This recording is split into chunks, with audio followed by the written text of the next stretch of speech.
E Conexão Jornalismo volta a fazer transmissões ao vivo e vamos falar ainda sobre a questão dos jornalistas do Rio de Janeiro. Um assunto importante, um assunto que diz respeito a muita gente, quem gosta da comunicação, a quem precisa, quem respeita e entende a importância da comunicação. A gente vai falar hoje, conversar hoje com a professora Silvia Moretson, professora da UF e também presidente do Conselho de Ética dos Jornalistas Profissionais do município do Rio de Janeiro. Ela que tem tido a participação ativa nesse processo de crise que envolve os jornalistas profissionais do Rio de Janeiro. E também com Álvaro Miranda, jornalista, um grande jornalista, amigo.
E aí o que ela falou tem que refazer. Não precisa.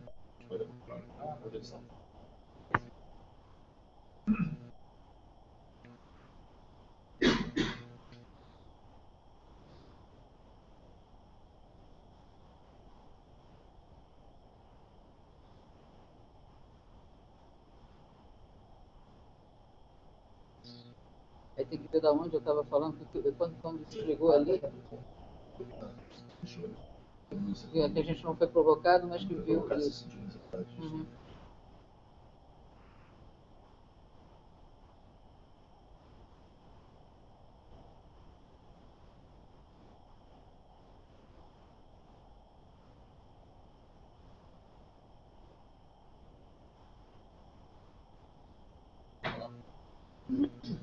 A gente continua agora, tem um pequeno problema na internet, mas já está tudo certo. E a Silvia, então, continua falando com a gente sobre o momento que você observou a nota da BI e resolveu, então, se manifestar. Sim, pois é. Eu resolvi me manifestar aí como sempre eu falei, né, em meu nome pessoal, porque eu achei que era necessário intervir, porque havia mentiras muito evidentes naquele primeiro parágrafo. No restante não, eram outras considerações, mas a abertura da nota tinha 3 elementos ali muito flagrantemente falsos, né?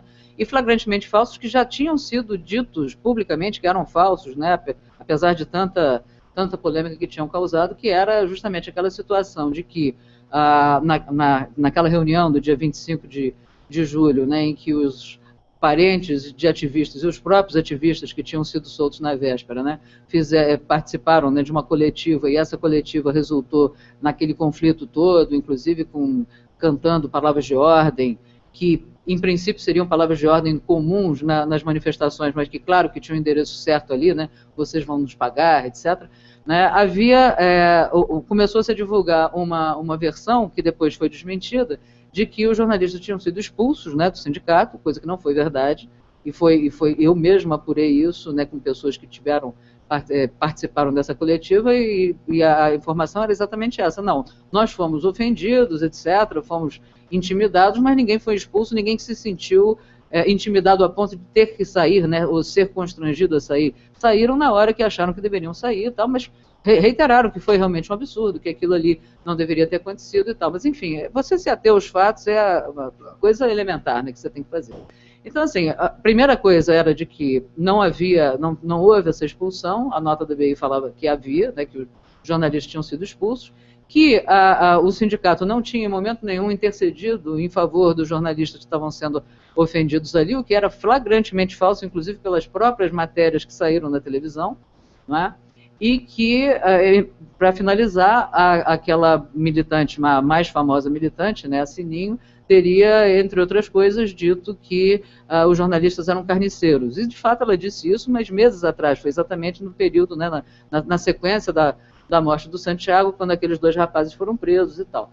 Então, assim, a mudança de contexto, você forçar uma barra, exagerar na dose, justamente para fazer o diabo mais feio do que parece, foi uma coisa realmente muito desagradável, muito negativa, promovida por jornalistas experientes, né, escolados, que estão no comando de uma entidade que está vivendo uma crise flagrante também, que todo mundo sabe.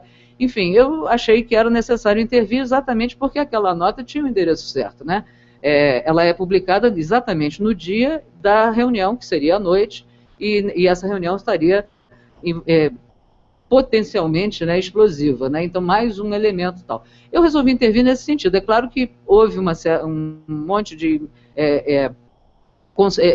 entendimentos errados em relação ao que eu fiz, que tentaram confundir dizendo que eu estava criticando o movimento, quando absolutamente não era verdade, tentaram dizer que eu não poderia me manifestar porque, como membro da Comissão de Ética, e eu dizendo desde o início, estou me manifestando em meu nome próprio e tal, e mais, a Comissão de Ética já tinha avaliado e já estava com um documento para ser lido nessa própria reunião, que não, de fato, acabou não sendo nem lido porque a reunião foi adiada, mas que, enfim, ela seria lido na reunião de quinta-feira, que também acabou não sendo divulgado naquele momento por causa da polêmica toda que se criou e tudo, e acabou sendo publicado no dia seguinte.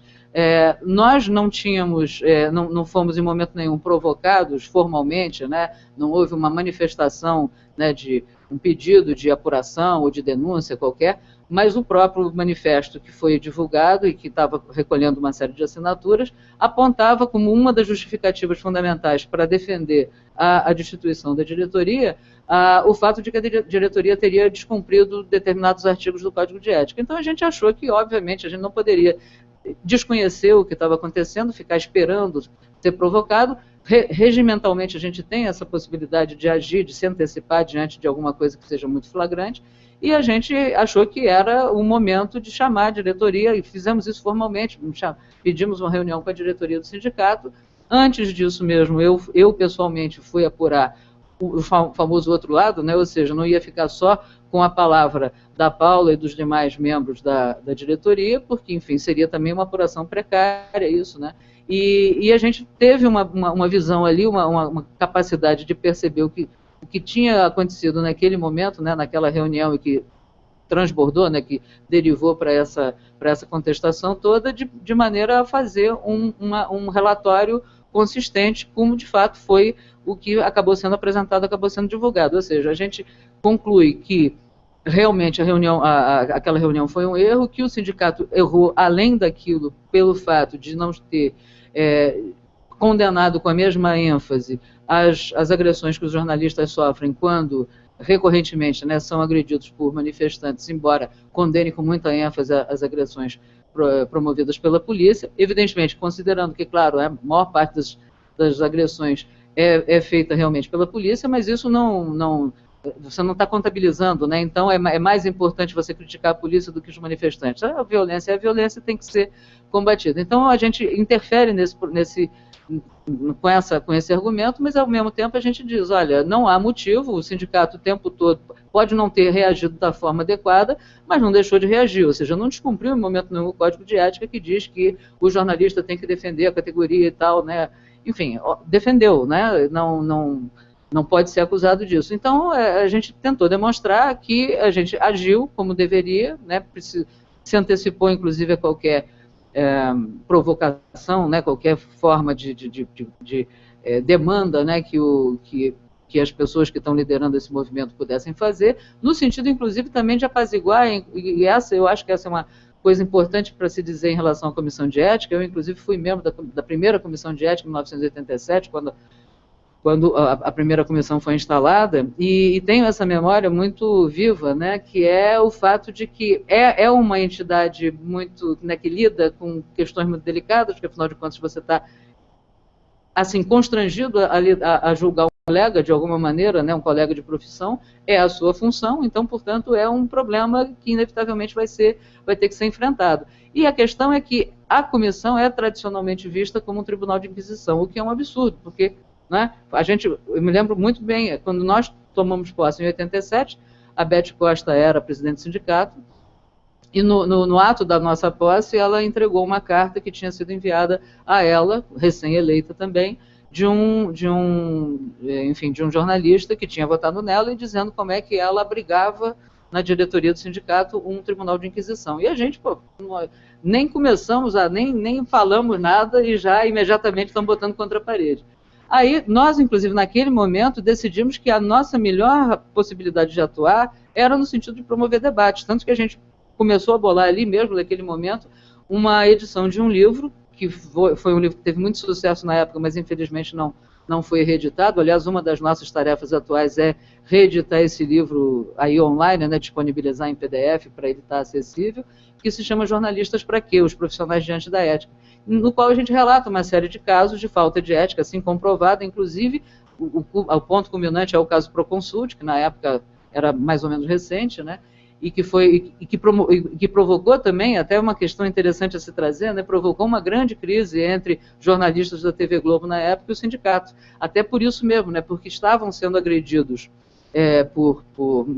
enfim, não são os manifestantes de hoje, mas, enfim, eram as pessoas que, em princípio, votariam a favor do Brizola. O Brizola estava flagrantemente sendo prejudicado pela TV Globo, e no momento da apuração ali, essa história é mais ou menos conhecida, né, a TV Globo, as organizações Globo, de uma forma geral, estavam priorizando a apuração lenta, né, apenas divulgando os números oficiais, enquanto que a Rádio JB lançava as prévias já antecipando, né, o que seria o resultado final, porque estava com os resultados vindo direto dos mapas eleitorais antes da confirmação, que era o que tradicionalmente se fazia, né? Agora, por que a TV Globo estava fazendo isso? Né? Porque depois se descobriu, né, que há todo um processo de recontagem, de modificação dos votos brancos para os votos pró-Moreira, né?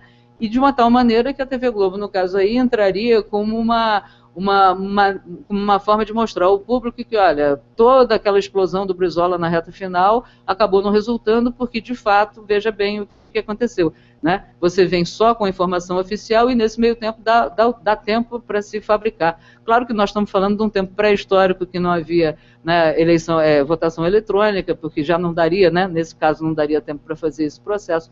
Mas, enfim, tudo isso está relatado no nosso livro, né? Foi um livro muito importante e tal, e fala, inclusive, dessa crise que ocorreu. Então, assim, a nossa preocupação o tempo todo é levantar o debate, é levantar questões, tentar trazer as pessoas para discutir. Obviamente que a gente vai apreciar os casos que chegarem para nós, havendo denúncias e tal, a gente vai apreciar em função da nossa obrigação, efetivamente. Mas, enfim, foi nesse sentido, inclusive, que a gente tentou agir nesse caso. E acho que a gente, enfim, o nosso relatório, eu acho que não foi contestado. Quer dizer, mesmo para as pessoas que até acharam, talvez, né, tenham pensado que a nossa comissão, apesar de formalmente autônoma, ela seria, de fato, subordinada à diretoria, eu acho que ficou claro que não é bem assim. Foi isso. Né? Perfeito. Bom, Álvaro, você acompanhou, logicamente a gente viu pela tua manifestação, você acompanhou esse processo, esse momento, que é um momento muito particular, vamos dizer, da nossa categoria no Rio de Janeiro.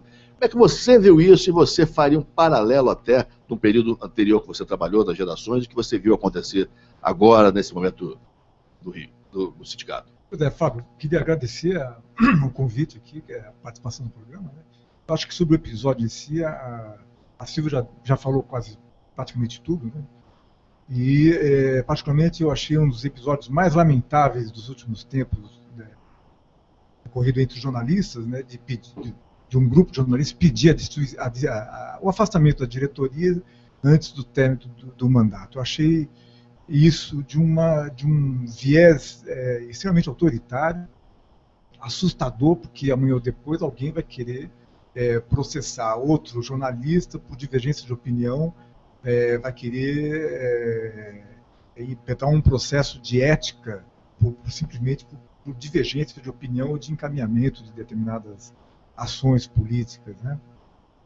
Mas é interessante que eu acho que esse episódio ele está dentro de um contexto maior de crise do jornalismo, que não é uma crise, eu diria, de fatores endógenos de dentro do jornalismo, mas do ambiente comunicacional que a gente está vivendo hoje, né? Onde nós temos, além da grande imprensa tradicional, nós temos outras fontes agora surgindo cada vez mais com as novas tecnologias, né? E é interessante, e uma das questões graves que eu identifico aí, Fábio, é o seguinte: a divisão, a fragmentação da categoria, conforme eu escrevi no artigo publicado no dia, né? Então, inclusive, tem jornalistas que defendem aí a criação de sindicato para assessor de imprensa e sindicato jornalista. Isso é uma coisa extremamente perigosa e extremamente lamentável também, né? E agora, ontem acabou em São Paulo o congresso da Associação Nacional de Jornais. Você vê que os empresários eles estão unidos, né, nas suas ações, né?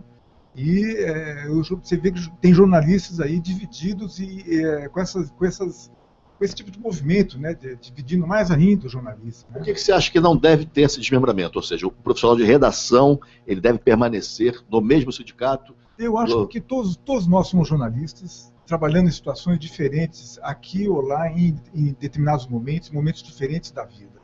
Hoje nós estamos numa redação de jornal, amanhã nós vamos estar em assessoria de imprensa, depois da assessoria de imprensa nós vamos estar trabalhando de novo numa televisão, numa emissora de rádio, ou então num site, numa outra situação, desenvolvendo atividades ligadas ao jornalismo de uma forma direta ou indireta. Mesmo o trabalho de assessor, quer dizer, veja você, né? Quem vai ter autoridade para definir critérios do que é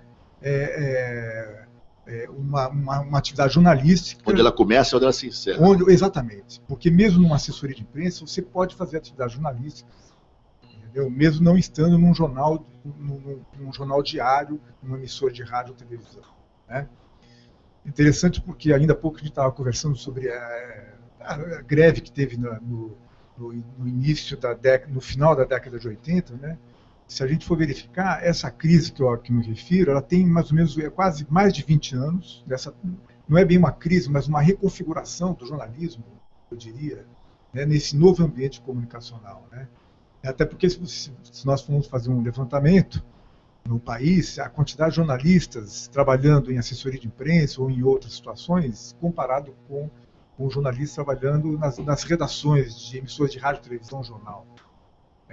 Na grande imprensa é uma minoria, se você for fazer um levantamento. O próprio sindicato, uma época atrás, alguns anos, fez esse levantamento, parece que tinha 90 mil jornalistas no país. A maioria, a grande maioria, trabalhando fora das redações do jornal. Mas eu não estou defendendo essa dicotomia, né? Quer dizer, essa dicotomia, quem defende, até porque nós, na condição de jornalistas, como jornalistas, na condição de assessores de imprensa, se nós faltarmos com a ética, o sindicato também vai poder empreender alguma ação, algum tipo de procedimento para chamar a nossa responsabilidade, eu diria, né? Mas, enfim, eu queria dizer que eu achei um episódio lamentável, justamente, sobretudo por essa tendência autoritária de querer interromper um processo de normalidade que nós estamos vivendo da condução da administração de uma entidade sindical, que é o sindicato aqui do Rio de Janeiro. O argumento que, na verdade, existe até um grupo, que é o grupo chamado Grupo 900, né, que são 900 pessoas que signatárias de um pedido para o sindicato primeiro renunciasse, enfim, que não está satisfeito com a gestão do sindicato do Rio de Janeiro. Mas ali fica claro que o argumento principal é a maneira como o sindicato se posicionou na época das manifestações e quando os ativistas agrediam jornalistas e PMs também, mas o sindicato não teria agido com o mesmo rigor na época, quando a agressão partia dos ativistas, então teria sido mais brando. Bom, a Silvia acabou de falar aqui para a gente, mostrar para a gente que a partir do estudo e levantamento que ela fez, havia sim talvez uma maneira, talvez não, havia sim uma maneira diferenciada de lidar com as situações que são idênticas, né? Mas que ao mesmo tempo não deixou de falar, não deixou de cobrar, não deixou de reclamar, não deixou de criticar aquele comportamento. Então não se configuraria numa questão ética, não haveria uma infração da ética do jornalista ou do próprio sindicato. E aí a gente fica perguntando, e não sei se a Silvia saberia me responder isso, Silvia. Então, qual é o outro argumento? O que mais estaria por trás, quer dizer, considerando, então, a legitimidade do resultado dessa comissão, dessa investigação, o que mais poderia estar por trás desse pedido, dessa insatisfação que eu não consigo enxergar, sinceramente? Bom, em primeiro lugar, eu acho assim, eu concordo com isso, eu acho que não faz muito sentido, bom, estou apenas confirmando aquilo que nós mesmos publicamos como comissão de ética, né? Mas que não identificamos nada que fosse tão grave, mas assim, se houvesse alguma coisa grave, né, como houve num passado mais ou menos recente, a história lá da destituição da diretoria, porque estava agindo de uma maneira fraudulenta, ou seja, genericamente a gente não pode dizer assim, foi democraticamente eleito, até porque justamente o que essas pessoas que estão liderando esse movimento estão dizendo é justamente isso, né, de que pode ser legitimamente eleito e depois, mais ou menos como o Collor, né, foi legitimamente eleito e aí entra num processo. Né? É normal, são prerrogativas que existem e tal. O problema é você ter sustentação para isso. Não me parece que haja essa sustentação. O que está por trás, eu posso imaginar assim, francamente eu acho, a minha avaliação aí, pessoal, por favor, atenção, minha avaliação pessoal, não é da comissão de ética, é que, como eu acompanhei esse processo desde a eleição, desde o período eleitoral até a vitória da chapa que está agora na direção do sindicato, acho que há um problema anterior mesmo à posse, que foi quando a diretoria anterior lançou uma nota em protesto contra as agressões promovidas por esses grupos que promoviam violência, etc., os black blocs e tal, e chamou de grupelhos fascistas, né? E isso criou um conflito ali com o pessoal que estava assumindo, exatamente porque boa parte da diretoria é vinculada aos movimentos sociais e tal, e aí, a meu ver, equivocadamente, porque uma coisa são movimentos sociais, outra coisa são deslizes que ocorrem e que resultam em outra coisa. Até eu acho que o Jânio de Freitas, por exemplo, publicou muito bem, quando tratou desse assunto, há coisa de umas 3 semanas, ele falou que, porque a palavra de ordem é essa, né? Protestar não é crime. De fato, protestar não é crime, mas pode ser crime se você comete crimes. Então, quer dizer, aí vamos discutir a questão do crime. O que é crime? Aí a velha questão da criminologia. Corroborando até o que você está falando, eu me lembro até na eleição, no processo de eleição do sindicato da atual diretoria, me lembro bem que alguns colegas criticaram a chapa, que foi vencedora, a final vencedora, dizendo que essa chapa era composta por pessoas que tendiam a fazer a desenvolver um aparelhamento político do sindicato, porque eram pessoas que tinham sido assessoras de parlamentares. Né? E, inclusive, tem na diretoria pessoas que estão licenciadas, claro. E que... Eu me pergunto, gente, isso quer dizer que o jornalista ele não pode se filiar da partido político? O jornalista não pode ser assessor de um parlamentar?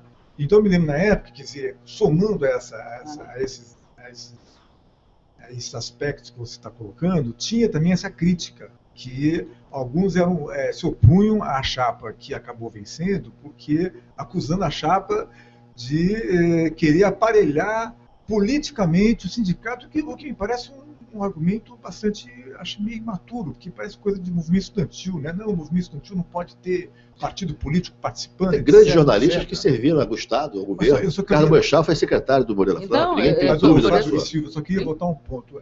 Eu acho que o sindicato ele pode ter cometido um erro, então uma forma não muito prudente na condução das ações em relação aos manifestantes.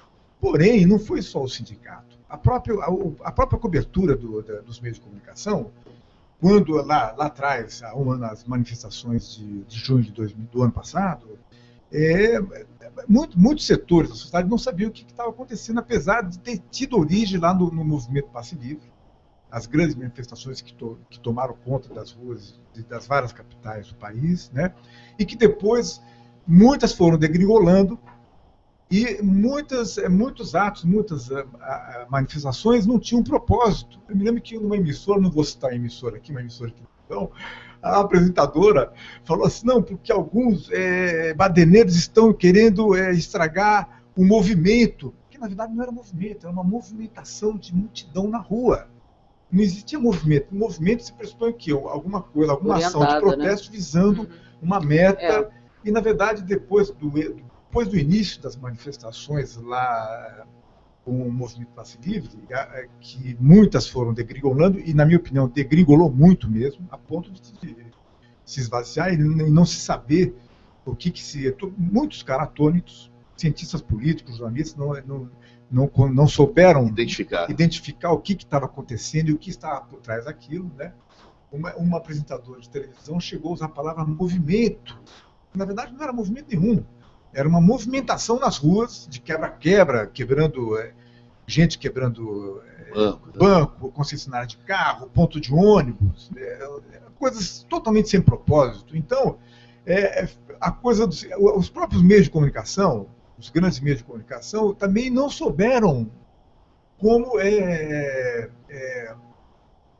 lidar com como dominar, como interpretar, exatamente, como interpretar isso. Eu acho que inclusive na diferenciação da violência praticada pelos policiais. Sim. E também pelos manifestantes. Então, e quem era o manifestante? Então, se o sindicato cometeu algum equívoco de encaminhamento, de posicionamento, de discurso, sabe?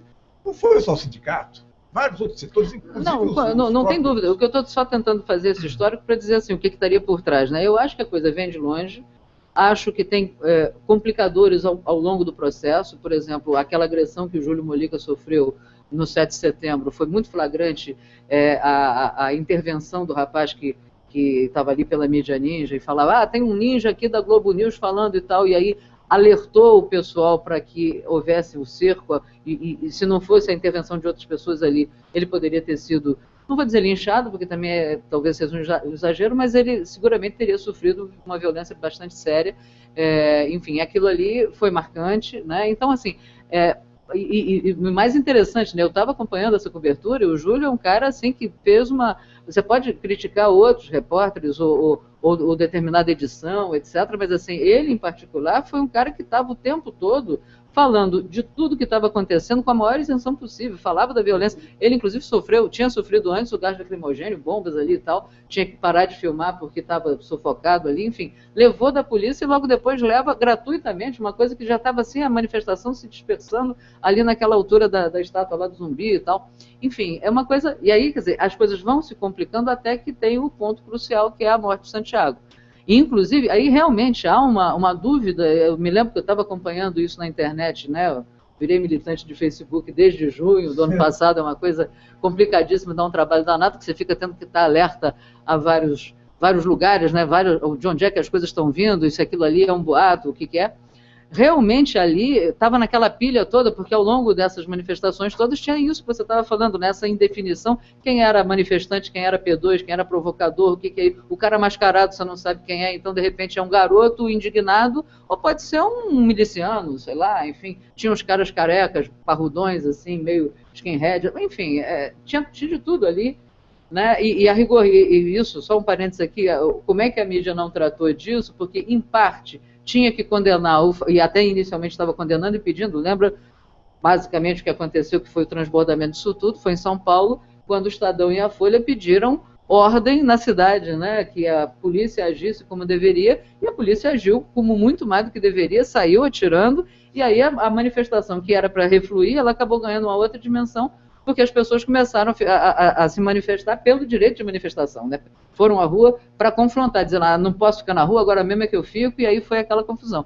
Aí tentou-se fazer uma alteração, a própria orientação da mídia, de uma forma geral, a Veja, em particular, fez lá uma capa bastante significativa com a bandeira do Brasil, lá uma pessoa, né, um jovem enrolado na bandeira do Brasil, assim, agora, primeiro o transporte, agora qual é a outra pauta? Corrupção, não sei o que, ou seja, tentando pautar, né? E aí fica naquela indefinição, porque um pouco é confrontar o governo e estabelecer ali um clima, né, favorecer um clima de instabilidade para que o governo fique contra a parede, e ao mesmo tempo é uma situação muito complicada porque você transforma a cidade num caos, as cidades, no caso, na época, né, porque eram praticamente as grandes cidades todas envolvidas, aliás, pequenas cidades também, e é uma situação terrível, né, porque assim, as pessoas têm o direito de protestar e protestam pelos mais variados motivos, e não ficou absolutamente claro, né, como é que isso, né, o que exatamente detonou, quer dizer, o que detonou se sabe, que é o movimento Passe Livre ali, mas por que isso se espalhou dessa maneira e junta gente absolutamente da extrema esquerda à extrema direita, tudo numa mesma manifestação, Silvia, não existe, voltando, né? Será que posso fazer uma pergunta para ela? Mas eu queria saber a sua opinião, Silvia, você que é professor, lida com os futuros jornalistas, alunos, né, lá da universidade, como é que você vê porque essa é uma preocupação desse episódio todo que está acontecendo nesse momento, Fábio? O que me preocupa é essa divisão, o que está acontecendo com a categoria, se é que a gente pode falar em termos de categoria do jornalista, né? Você vê o movimento sindical, nos últimos 20 anos, com o receituário neoliberal imposto aqui na América Latina, que houve uma desqualificação e um refluxo do sindicalismo em várias partes do mundo, né? Então, até por conta mesmo da mudança estrutural da indústria, do processo produtivo e da relação mesmo entre patrões e empregados. Aqui no caso do jornalista, eu queria saber a sua opinião, você que é uma jornalista experiente, que tem essa visão do passado, a vivência desse passado que a gente teve, né, da década de 80 e 90, e agora, com esse ambiente comunicacional, como é que você vê essa possibilidade, essa fragmentação? Como é que você vê a categoria de jornalista? Você que tem uma visão, inclusive, dos três lados do balcão. Eu diria três lados do quê? É do próprio sindicato, é da categoria em si e também da academia, né? Que é como o ambiente dos estudantes futuros jornalistas. Como é que você vê isso? Eu acho, a minha angústia praticamente desde que eu entrei na UF, ou seja, há mais de 20 anos, e cada vez mais, né? Porque eu acho que a situação mudou muito com a internet, né? Com uma fragmentação também muito grande, né, e que também que se abriram novas possibilidades, né, de trabalhar, mas aí não de emprego exatamente, né, de iniciativas que eventualmente possam resultar como o tal crowdfunding, né, enfim, projetos em que você lança uma proposta de reportagem na internet e aquilo ali é bancado por um grupo de pessoas e você vai, mas é uma coisa muito precária, né? Você tem ali, você trabalha por aquele período e depois você não sabe se vai continuar e enfim, uma instabilidade muito grande se você pensar em termos de sobrevivência e tal. Mas acho que, assim, há um lado que é uma atomização do que é o trabalho jornalístico. Antigamente você tinha mais ou menos uma segurança o que é fazer um jornal impresso, o que é uma rádio, o que é uma TV e tal. Com a internet a coisa se modifica muito, inclusive a questão do ritmo, né, das rotinas, né, você antigamente tinha um horário para fechamento, agora você tem praticamente, quer dizer, você não vai dizer que é um fluxo contínuo, porque na verdade não é, você tem momentos ali de realimentar as páginas, mas você tem um trabalho muito mais acelerado e um desgaste muito maior. né? E, ao mesmo tempo, um apelo muito maior, assim, de muito... a capacidade, né, a profusão de fontes, você tem que saber selecionar, porque senão você está dando vazão a boatos, é uma coisa, realmente se complica muito a tarefa do jornalista. Mas eu acho que, além disso, tem também essas novas gerações aí que estão começando, né, que estão entrando na universidade, uma parcela delas está muito encantada com esse transbordamento, com essa florescimento de um determinado nível, né, de participação política que é afastado de partidos, afastado das instituições tradicionais e tal, achando que isso daí pode ser um desabrochar, pode ser inaugurar uma nova era e tal, o que eu acho muito complicado. E assim, junto com isso, vai criticar o próprio jornalismo. Quer dizer, tem muitos alunos meus, por exemplo, que, assim, eu diria que odeiam o jornalismo, entendeu? É muito engraçado porque eles estão fazendo jornalismo. Mas, assim, eles odeiam a mídia. Uma contradição. Né? Aquela coisa, a mídia é fascista. E a mídia não é fascista. A mídia pode ser muitas coisas. Eu, por exemplo, eu também sou colaboradora do Observatório da Imprensa. Aliás, escrevi bastante artigos, né, muitos artigos nesse período aí das manifestações e tal, e insistindo muito flagrantemente contra, né, determinadas atitudes que vinham, inclusive, dessas iniciativas de mídia alternativa, como a Mídia Ninja. A Mídia Ninja, principalmente, porque era que teve mais expressão, né? Mas várias outras ali, porque claramente eles faziam, eles trocavam o sinal, né? Quer dizer, se a grande imprensa deturpa coisas, força uma barra, às vezes mente, manipula de uma maneira antiética até, eles faziam exatamente a mesma coisa com o sinal trocado. Então, assim, eu digo, bom, eu não quero, como disse o Pablo Capilé na época, né, quando fez aquela famosa entrevista para o Roda Viva, né? As múltiplas parcialidades, porque ele condena essa noção da imparcialidade da mídia, que, claro,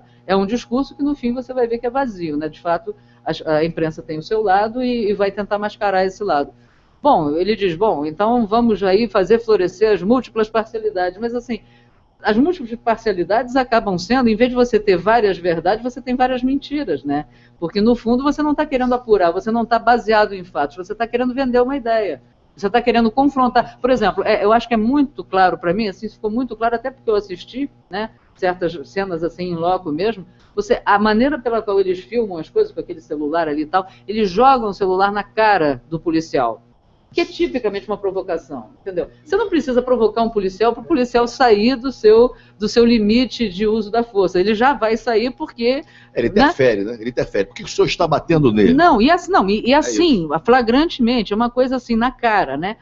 Para que aquilo? Quer dizer, aquilo ali é uma maneira, é uma estética também, mas é uma forma de provocar para que praticamente você seja vítima de uma violência e depois denuncie essa violência de você não acha que realmente... A questão do jornalista, da categoria, você como diretora do sindicato, né? Não. Comissão de ética. Não, comissão de ética é autônoma, por favor, é outra coisa. Comissão de ética, mas membro, né, da entidade, certo? Sou membro da entidade, sim, mas a comissão de ética é autônoma. Aliás, isso precisa ficar muito claro, porque senão as pessoas ficam achando que a gente é subordinado e definitivamente não é, enfim. Mas eu queria saber como é que você vê a participação do jornalista em geral em relação ao sindicato. Que nos últimos tempos, você vê, tem 800 assinaturas desse movimento pedindo afastamento da diretoria e tal. Eu queria saber se isso é representativo em termos de... E mesmo, se como é que é a participação? Porque a impressão que eu tenho é que os jornalistas não participam das assembleias de uma maneira geral, de uma maneira sistemática. Não, olha, eu posso dizer do tempo que eu trabalhei, quando eu trabalhava, que era lá atrás. Atualmente, tem essa defasagem de 20 anos ali, eu realmente não acompanhei, não sei se houve em algum momento, nesse tempo todo, não acredito que tenha havido, porque eu teria tido informações através mesmo dos alunos que passam a trabalhar nas empresas e tal. O sindicato nunca teve grande, né, atuação, a não ser em alguns momentos da vida política nacional, assim, muito específicos, ou no período das greves, que foi na metade final dos anos 80, em que a própria BI cedeu o auditório ali, enchia aquele auditório do 9º andar, enfim, mas era um período político diferente do que a gente vive hoje, né, do que a gente passou a viver nos últimos 20 anos. Eu acredito, por exemplo, eu acho que esse movimento é representativo, você não pode jogar fora quase 900 assinaturas, por mais que se possa considerar que parte dessas pessoas não esteja com muita clareza, está assinando uma coisa que é um protesto contra certas atitudes da diretoria, mas que não obrigatoriamente significaria que essa diretoria deveria ser afastada. Enfim, mas o pedido é esse, então você está assinando, você está confirmando isso. Mas eu acho, inclusive, por esse aspecto, muito positivo, que finalmente as pessoas se mobilizem. Uma coisa que, inclusive, eu cheguei a escrever no artigo que eu escrevi para o Observatório agora, essa semana passada, foi que eu vi várias pessoas, e aí pessoas que não queriam, e eu acho que é um aspecto relevante de se sublinhar, muitas pessoas que fazem críticas à diretoria, mas que também apoiam em vários outros aspectos, inclusive na questão da luta salarial e tudo, né? De algumas conquistas que não estavam sendo obtidas nos últimos anos, pelo relato de pessoas que estão trabalhando há mais de 10 anos nas empresas e tal, elas não queriam aparecer porque temiam por represálias. Quer dizer, dizer assim, eu posso ficar queimada aqui, eu posso começar, né, ficar marcado, e isso daí no ambiente interno é complicado. E aí o que acontece? Essas pessoas diziam, olha, eu gostaria de ver esse monte de gente lutar por salário, lutar por condições de trabalho e tal. Tem que se voltar para o Exatamente, quer dizer, não é... E aquilo, e eu botei isso no artigo, eu acho que isso aí eu sei aí de experiência própria. Não tem nada mais fácil do que lutar contra o sindicato. O sindicato é a parte mais fraca disso tudo, né? Sobretudo este sindicato, né? Um sindicato dos metalúrgicos, né? Que tem uma outra força, que tem um outro peso na sociedade. Mas esse sindicato, que é tradicionalmente mais fraco mesmo, por causa da própria profissão e da atomização que tem havido nos últimos anos também, é facílimo lutar contra ele. Agora, está lutando contra ele no sentido de que você não nos representa, etc. Mas quem é que vai representar na hora de lutar com aquilo que é uma demanda muito objetiva? Agora, por exemplo, na Copa do Mundo, né, a exploração a que as pessoas foram submetidas, né, com trabalhar sem folga e etc., alguém tem que defender isso. Essa é uma luta coletiva. Queria até aproveitar essa oportunidade para fazer um comentário também, Silvia, porque, na verdade, assim, a gente viu, mais recentemente agora, coisa de período 2 meses para cá, muitas demissões. RBS, no Sul, Santa Catarina e no Rio Grande do Sul. Agora, né? CNT agora, acabou com o Departamento de Jornalismo no Rio, fala que vai acabar também em São Paulo, só vai ficar Brasília, ou só vai ficar Brasília e permanecer em São Paulo, enfim. E também o Terra, 100 jornalistas demitidos no site Terra. E só um parêntese também, só um particular, todas essas empresas recebem, inclusive, publicidade oficial do governo. Eu acho isso curioso, porque todas as categorias, quando você vê que tem demissão em massa, e no caso de jornalismo, 100 pessoas é uma demissão em massa, claro que é, você vê uma mobilização, ou seja, do sindicato, de uma outra entidade representativa, uma categoria para poder reincorporar e reabsorver. A comunicação, na medida em que ela vai se expandindo, como você está falando, né, se expande por outras áreas, seja aqui do Mídia Ninja, alguns, particularmente aqui do Conexão e outros similares que temos por aí, à medida que ela vai se ampliando, e isso se faz necessário que você absorva mão de obra e que essa mão de obra seja redistribuída, você continua tendo essa concentração de poder, inclusive na questão financeira e da pública, e dos mesmos órgãos, que acabam usando isso, talvez, muito para indenizar pessoal. E aí eu fico perguntando por que essa turma, com essa energia, que é bacana e é louvável essa energia desse grupo hoje, que vai, se reúne e tal, mesmo que a maioria no Facebook, mas que se reúne, que briga, e que também não olha um pouco para cima e reivindica dentro. Porque eu não vi a manifestação desse grupo com relação à CNT. Parece que só uma jornalista, por estar grávida, não foi demitida ainda. Veja bem. O Terra mandou 100 embora. Por que esse grupo não reclama? Outro dia saiu uma nota, semana passada, que a Record, nessa história de ativista que agride, a Record mantinha coletes à prova de bala vencidos. E aí vamos falar outra coisa. A gente estava falando aqui do cinegrafista, que é o Marco, é o Edson Luiz dessa história, né? O caso do Santiago, que morreu. Ele morreu, ele estava fora do horário de trabalho e sem os equipamentos. Ou a gente não pode falar isso? Ou não convém falar isso? Então, assim, convém sim, temos que falar isso. E aí esse grupo tem que reagir, tem que fazer, para essa pauta ser uma pauta atraente, uma pauta ampla, uma pauta honesta, isso tem que ser colocado, isso tem que ser exposto. Senão a gente fica muito parcial, senão a gente vai falar do sindicato. E aí fica parecendo que está falando do sindicato, porque interessa ao patronato que fale do sindicato. E eu tenho certeza que, pela qualidade das pessoas que estão ali, isso não é verdade. Mas então essas pessoas têm que brigar para ampliar essa pauta. Eu queria que você comentasse também sobre isso, Silvio.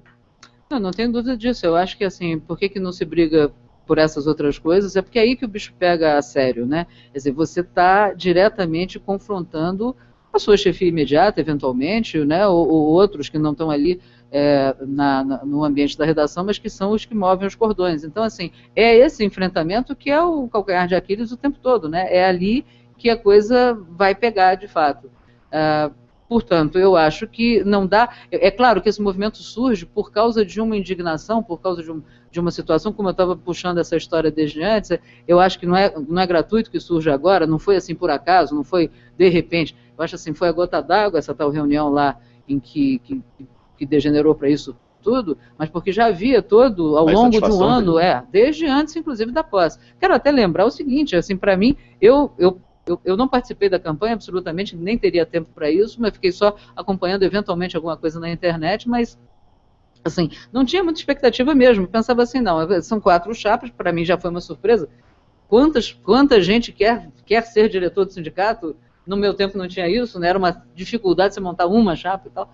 Então, 4 chapas, aí depois, quando eu vi a configuração, vi como é que era a história e vi que a Paula ganhou, enfim, a chapa que ela estava liderando, pensei assim, bom, ganhou, mas não ganhou. Por quê? Porque ela teve o maior número de votos, mas no total perdeu, né? Quer dizer, se 2 das 3 chapas não tivessem se dividido, ela não teria ganho, né? Então, assim, é basicamente isso, pensar como é que se rachou naquele momento, né? Por que não se conseguiu uma conciliação de tal maneira a enfrentar, então, esse bicho-papão que hoje é essa diretoria. É curioso isso, né? Quer dizer, você se divide achando que, claro, né, quem está dividido vai ganhar, eu vou ganhar, você vai ganhar e tal, de repente perde, e aí fica pensando, bom, então agora o que a gente vai fazer? Começa essa discussão, começa esse enfrentamento antes mesmo da posse, e vai se desenvolvendo e se aprofundando até chegar a esse... Bom, tem o ponto culminante do Lago Santiago, quer dizer, seria o divisor de água dessa história, o Edson Luiz, como você diz, temos um cadáver, temos, né, a essa altura um mártir, né, porque acho, inclusive, importante dizer isso, assim, não se pode transformar o Santiago num mártir, porque o Santiago era um trabalhador. Eu acho que já é suficientemente grave o que aconteceu. Ele estava ali trabalhando e morreu. Inclusive tem esse aspecto que não pode ser negligenciado, embora eu sempre vá relativizar, até me lembro que eu escrevi um artigo nessa época, foi publicado no Globo e republicado no Observatório, falando que, assim, claro, ele estava sem capacete, sem colete, enfim, sem a proteção necessária, mas aquele rojão poderia pegar em qualquer um ou poderia não pegar em ninguém. Não minimiza, né? Não é uma coisa. Agora, poderia ser, eu sempre me lembro daquele velhote que estava passando entre os 2 rapazes, né, que um está passando para o outro rojão naquele momento que congela a imagem ali, e ele está atravessando ali, está subindo com dificuldade aquele meio fio alto, né, da praça ali. Eu pensei, pô, se fosse assim, 1 minuto depois, podia ser ele o atingido, porque ele estaria cruzando talvez aí aquele momento. As pessoas não andam por aí de capacete. Quer dizer, aquilo ali não era uma guerra entre polícia de um lado e manifestantes do outro. Tinha pessoas quaisquer passando ali no meio. E de repente, poderia ter sido uma vítima comum ali. Agora, o fato de ter sido um cinegrafista, que estava sem o equipamento e tal, é significativo. Quer dizer, claro, você não pode negligenciar esse aspecto. Só que, assim, morreu, obviamente, tem muita gente que diz assim, ele morreu porque estava sem capacete. Não, ele morreu porque tiraram o rojão, por favor. Lógico, né? Não vamos fazer Madame Satã que falava isso, né? Culpar o mundo. Não, assim não, e Madame Satã falava, né? Eu não matei, eu só fiz o buraco, quem matou foi Deus, né? É muito cínico e tal, mas é verdade, às vezes você atira e o cara não morre, e outras vezes o cara tropeça, bate no meio, cabeça no meio do fio e morre, enfim, Deus é que está matando ou salvando as pessoas. Mas então, tirando o cinismo de lado, claro, se você não tivesse a iniciativa lamentável do sujeito lançar um rojão, e mais ainda, sem a menor noção de que aquilo podia pegar em alguém e o que provavelmente ele estava querendo visar a polícia que estava em frente, só que no meio do caminho tinha o Santiago. O fato... Não, desculpa. Não, assim, só para concluir. O fato, assim, ele já é suficientemente... O que me irrita bastante nesse tipo de abordagem é assim, as coisas já são suficientemente graves para você acusar e apontar o absurdo da situação. Não precisa exagerar, não precisa dizer que é um mártir. Ele não é um mártir, ele era um trabalhador que estava ali, num lugar, fazendo o trabalho dele, sem as condições adequadas, e foi atingido fatalmente, e isso é gravíssimo. E ponto. Agora, não vamos eleger uma estátua dizendo que ele estava lutando pelas liberdades democráticas ou pela liberdade de expressão. Ele estava fazendo o seu trabalho. É simples assim.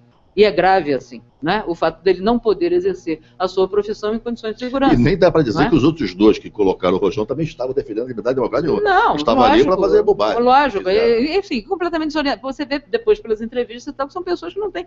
Assim, essas pessoas, eu fico muito constrangida de ver esse movimento todo, que tem consequências políticas que ultrapassam, inclusive, aquilo que as pessoas podem estar vislumbrando, né? Quando detonam as coisas, ou mesmo quando tentam promover atentados, como aparentemente era o que ia acontecer antes da prisão preventiva desse grupo que ia promover alguma manifestação na final da Copa, né, no dia da decisão da Copa,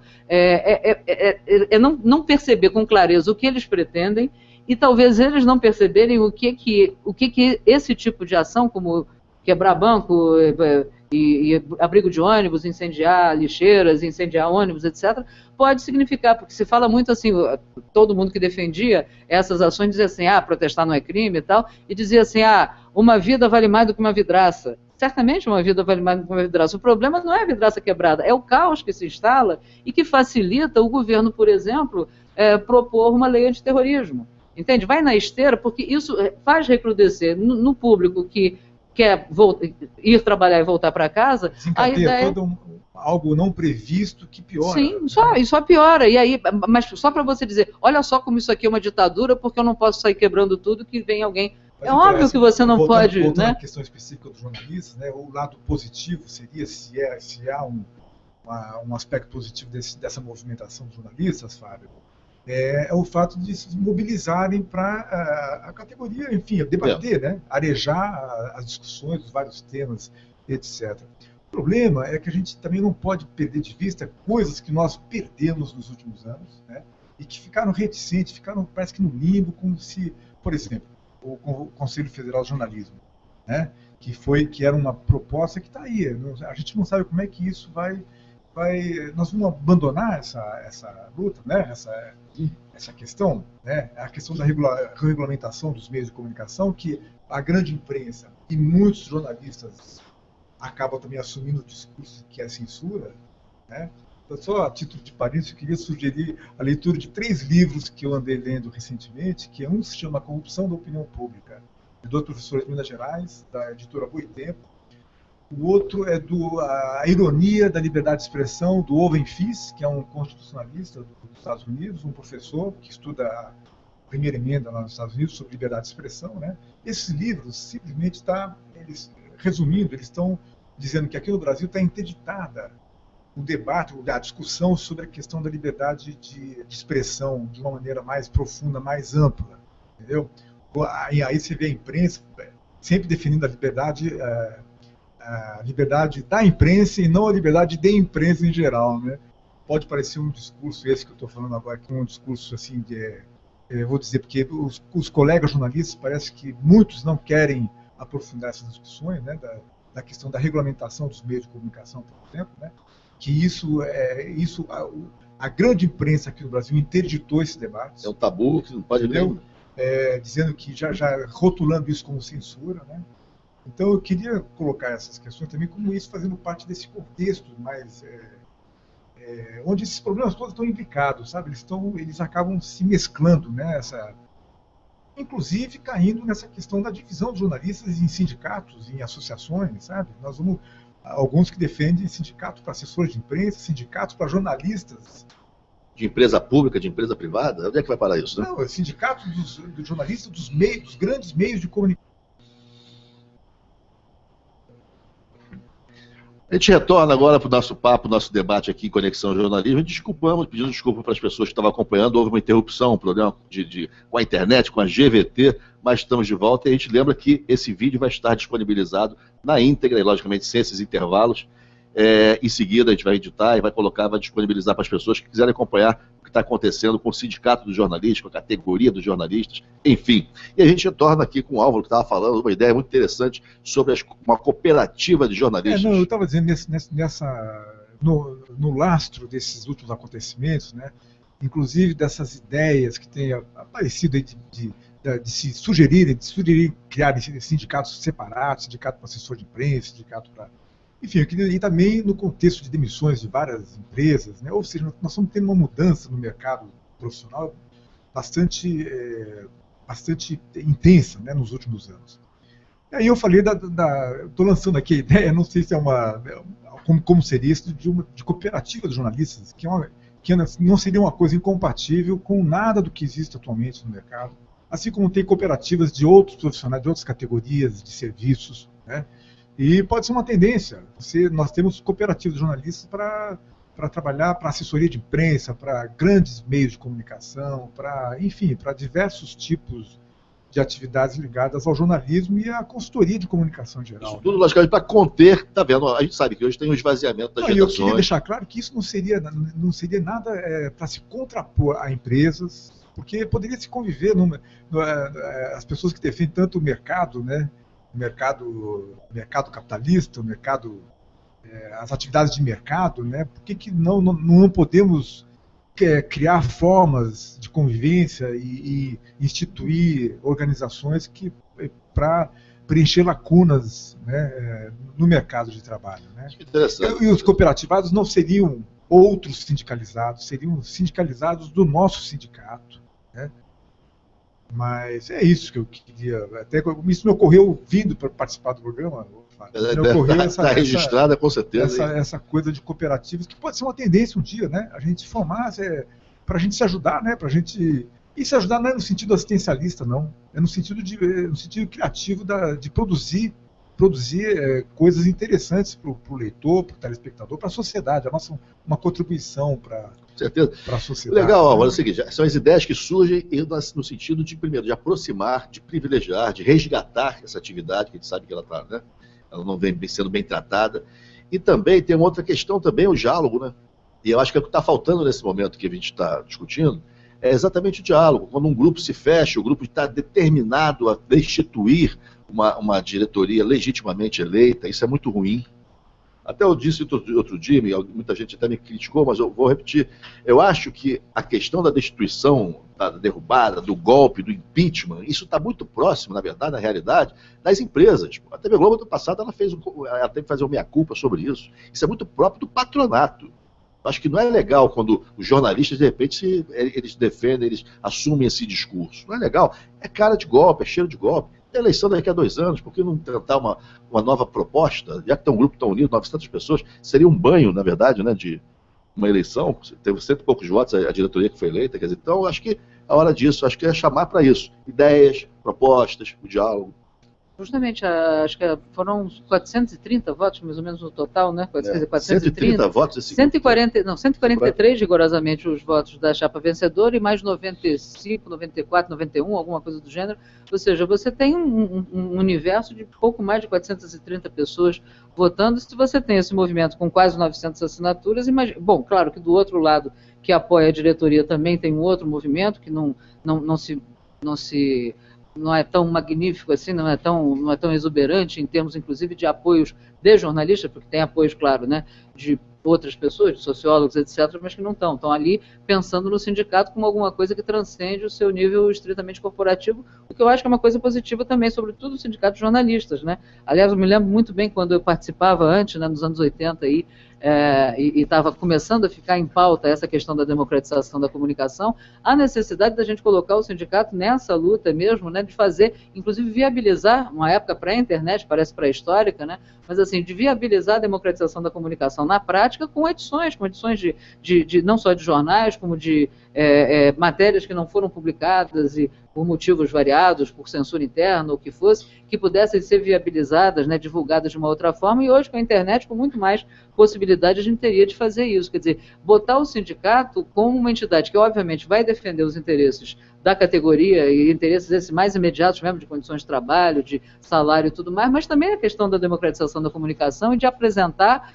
outras possibilidades de se cobrir um determinado fato, divulgar fatos que não ampliar, que foram, essa massa de trabalhadores. Exatamente. Agora, o que eu acho que é importante ressaltar, quer dizer, é claro que eu acho que é muito significativo você ter um movimento como esse, independentemente do motivo que tenha levado a que ele surja e tal, mas justamente se você apresenta esse grupo de pessoas, né, fortalecido e contestando e tal, se você traz para o diálogo é uma coisa, se você cria uma situação de impasse, né, de que eu quero destituir a diretoria, e é só o que eu quero e não adianta, esse sindicato, por exemplo, foi, como foi dito na plenária, né, esse sindicato já está morto, né? Você já não reconhecer, você passar o atestado de que, independentemente do resultado, se houver possibilidade de fato de destituição, ou se essa possibilidade não se verificar, porque não há legalmente os trâmites que têm que ser cumpridos, acabam não podendo resultar, né, na realização dessa proposta, então você simplesmente se afasta e desconhece, você, na verdade, não está aberto ao diálogo. E eu acho assim, uma coisa que eu tenho percebido em algumas manifestações, sobretudo em Facebook, eu fico observando comentários e tal, é que assim, tudo é posto, tudo que essa diretoria faz é posto sob suspeita. Quer dizer, não é o fato de que assim, houve erros, eu particularmente mesmo, minha opinião particular, e a opinião da Comissão de Ética pela sua manifestação no relatório que foi divulgado, é que houve erros mesmo, quer dizer, houve inabilidade, houve incapacidade de lidar com determinados conflitos, etc., que resultaram também, que foram ajudando a se criar esse quadro de conflito. Mas assim, se você reconhece isso, e se a diretoria, mesmo depois de um longo processo, mesmo com dificuldade, mesmo com os conflitos internos, etc., ela consegue tirar um documento em que reconhece que errou e pede desculpas, formalmente pede desculpas, isso é posto sob suspeita no sentido de que isso aí não é verdade, isso daí não é para valer. E fica muito difícil, porque assim, qualquer movimento que seja feito é desqualificado pelo fato de que, no fundo, há uma outra intenção. Aí realmente não há possibilidade. Quer dizer, se a gente chama para o diálogo, e aí quando eu estou falando da gente, aí em geral, né, se você abre a possibilidade, aproveita o fato de que esse monte de gente resolveu se manifestar, resolveu sair do seu conforto, né, da sua rotina, da sua descrença, de achar que não vale a pena participar. E surge, né, com essa necessidade de participação, de contestação e tal, você tem que aproveitar isso para o diálogo.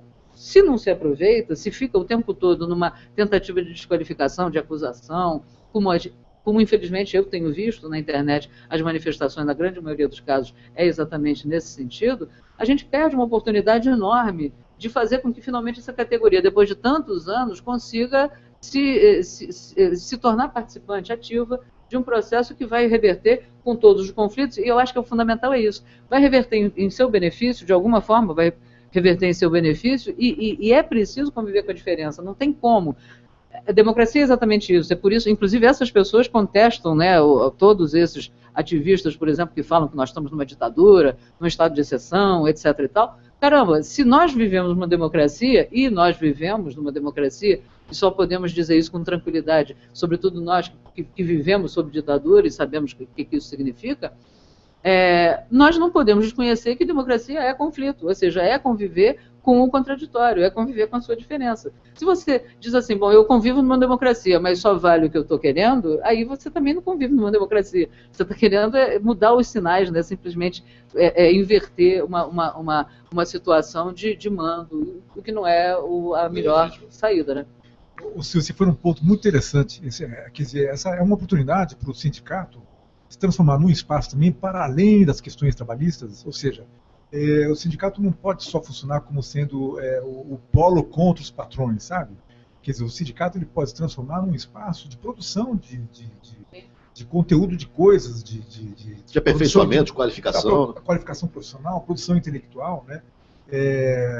Isso neutralizaria a ambivalência inerente ao jornalismo, que é o que o jornalista acaba vivendo no seu dia a dia. O que é essa ambivalência? O jornalismo da grande imprensa é ambivalente porque, ao mesmo tempo que a notícia é uma mercadoria, o jornalista está ali prestando um serviço para a sociedade, ele está ali sempre em defesa da sociedade. Porém, essa ambivalência é justamente o fato da notícia ser uma mercadoria, né? Então, isso você não pode fugir porque nós estamos vivendo um sistema capitalista.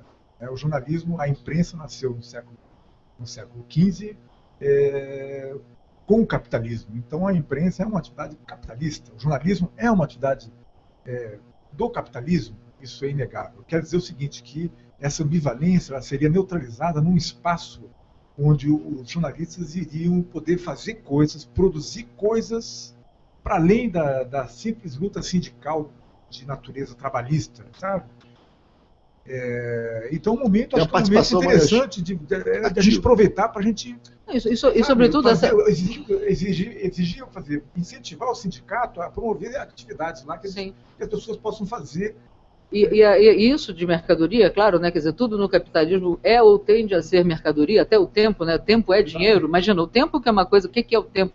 Uma questão filosófica, o tempo é dinheiro para o capitalista, né? Nós valemos o que nós usamos, nós valemos o nosso salário, mas assim, nada é estritamente isso, porque senão o capitalismo teria vencido, aí seria a tese vitoriosa do fim da história e tal. Quer dizer, toda mercadoria tem alguma coisa que transcende seu valor mercantil estritamente, né? Quer dizer, você tem desejo. E, sobretudo, o mercado. Jornalismo. Não, claro, bens simbólicos. O jornalismo trabalha com bens simbólicos, né? Como a arte, enfim, quando. Enfim, também é transformada em mercadoria, mas tem algum valor transcendental a isso. E um bem simbólico como é uma notícia, né? Ou seja, você produz discursos, né? Produz maneiras diferentes de interpretar um mesmo fato. Então, quer dizer, tudo isso faz com que o trabalho transcenda aquilo que é o imediatamente visível ali e palpável, que é quanto eu estou produzindo, quanto é que isso vai valer em termos de anúncio, em termos de dinheiro e tal, para eu manter a minha empresa. Enfim, isso é uma coisa que transcende. E justamente nesse sentido do que transcende é que pode ser articulada uma proposta de investir em alternativas mesmo, né, em ampliar o espectro, o alcance, né, da divulgação de informações. E o outro ponto, né? É isso que você falou, né, Silvia, da diferença, né, você não só incentivar as manifestações diferentes, aceitar, conviver com as diferenças, porque nós temos uma tendência no jornalismo aos supostos consensos, né? Isso mesmo que está acontecendo, pela quantidade de assinaturas, pessoas que se manifestaram nas redes sociais, né? Parecendo que é a categoria toda. Né?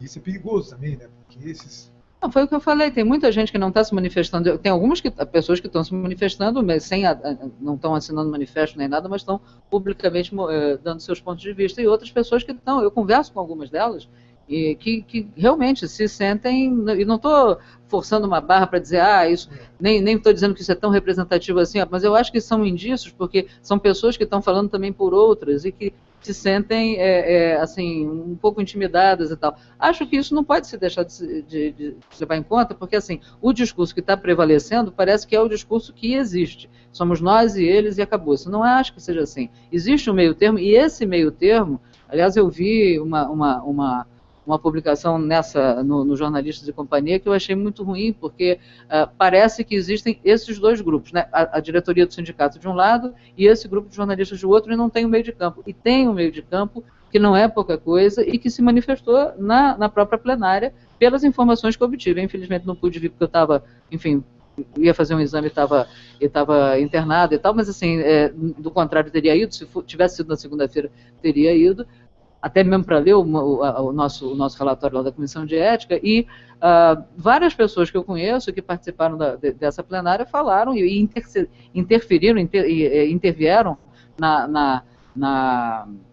nos discursos ali, e fazendo críticas à diretoria e tal, mas deixando claro que também não estavam apoiando a discussão. Na verdade, assim, então, a convergência é muito maior, seria muito maior, inclusive, se não fosse pela questão principal, que é a necessidade, o desejo de destituir a categoria, o sindicato representativo. Quer dizer, na verdade, todas até as reivindicações eventuais que tem ali, as questões da polêmica envolvendo os ativistas, tudo isso não agrega, né? Quando fala na questão da destituição, do impeachment, e ali certamente, com certeza, perde-se muito do apoio que poderia ter, inclusive de pessoas que estão ali dentro, que é sabido disso. Enfim, é a questão. Mas, para a gente finalizar, enquanto a GVT nos permite, finalizar aqui com delicadeza, Álvaro, queria que você fizesse o seu encerramento, depois passamos para a Silvia. Eu acho, muito legal essa iniciativa da Conexão, né, para a gente continuar debatendo, e a gente não deve ter medo de manifestar as opiniões. Claro que é compreensível as pessoas se inibirem em determinadas situações, né, ou por falta de experiência, ou por medo de alguma represália no âmbito do seu local de trabalho, etc. Eu já estou ficando mais velho, eu não tenho muito medo de, mesmo errando, podendo estar errado em algumas posições, algumas tentativas de compreender determinado fenômeno que está acontecendo, né? Essas manifestações mesmo, né, que ocorreram há um ano e pouco atrás, deixou muita gente atônita, né? E é difícil fazer previsões. Então, acho que o que eu queria convidar os colegas jornalistas para fazer uma reflexão e a gente não reduzir o debate do isso ou aquilo, sabe? Como a Silvia falou, né? A gente tem vários aspectos a se considerar aí, e democracia, é bom a gente defender esses princípios aí que estão a diretoria eleita dentro dos padrões aí que a gente reconhece, né? Então é isso. Queria agradecer minha participação aí, tá, Fábio? Maravilha. Isso aí. Bem, eu acho que assim, o que eu poderia dizer, assim, antes de mais nada, acho que é importante ressaltar, reiterar, que a Comissão de Ética é autônoma, mesmo ela, inclusive, as pessoas que votaram no nosso mandato, acho que é importante dizer isso, pertence a quem nos elegeu, é uma eleição individualizada, né? Tem, claro, né, as pessoas são indicadas pelas chapas, mas a votação ocorre no mesmo momento, mas são cédulas à parte e são indicadas ali os membros da comissão de ética, que, portanto, e a nossa comissão de ética, de fato, foi heterogênea e vai continuar sendo. Houve a saída, a Yara Cruz pediu afastamento da comissão, tem os motivos dela, eu acho que é legítimo pedir, só não acho legítimo dizer que não assina o documento, porque, afinal de contas, ela participou de toda a discussão que resultou no nosso relatório. Enfim, mas vai ser substituído por uma outra pessoa que foi indicada também por uma chapa que não é a vencedora. Então, assim, há uma autonomia e essa autonomia tem que ser preservada. A comissão de ética só não pode admitir que seja impedida de trabalhar, que haja interferência da direção do sindicato para que haja um constrangimento e tal, e isso definitivamente, pelo menos até o momento, absolutamente não houve.